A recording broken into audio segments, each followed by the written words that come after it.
ururka dhalinyarada hablaha ee xisbiga kulmiye hanaqaad ayaa habeenkii xalay guddoonsiiyay dhalinyarada kubadda cagta ee magaalada Hargeysa qalab isboorti iyagoo dhinaca kalena furay koob ay ka qayb gali doonaan 24 kooxood.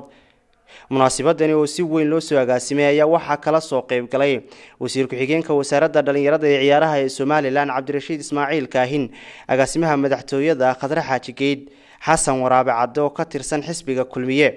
waxaana wareen munaasabadaasi ka hadlay xubno iyagu ku hadlayay afka ururka hanaqaad.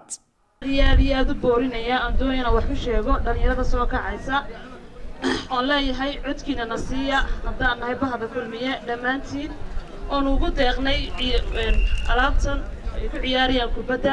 waxa weeye halkan fadhiya 24 kooxood oo u dhigma 270 qof oo ka mid ah dhalinyarta heerta jigayar. waxa jira igana koox dhagoola aan xafiiska ku sii doono insha Allah.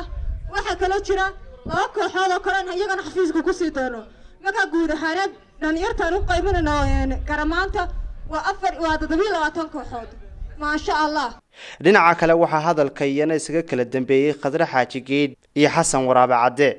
dhalinyartan aad iyo aad baa kale u jecelahay u taageera qosofku kubadda ciyaara waa inuu ku wax kale ku mashquul ahaan lahaa haddii uu kubad ku mashquulo waa waxa loo baahan yahay adduunyada way noqonaa inay kubadda ciyaara ama inay ka orodyahankii qiimaha uu ku leeyahay way noqonaa. waxa la xoojin doonaa ciyaaraha dugsiyada, waxa la xoojin doonaa ciyaaraha jaamacadaha, waxa la xoojin doonaa ciyaaraha Serie A-da ama kooxaha A-da iyo B-da iyo C-da.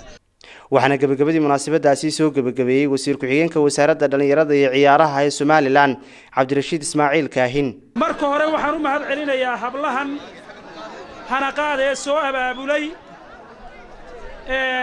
ciyaartan iyo qalabkan halkan isboortiga ee lagu qaybinayo iyagu abaabulkooga lahaa aad iyo aad baan ugu mahad celinayaa. Xamse Cilmi Axmed, Universal TV, Hargeysa.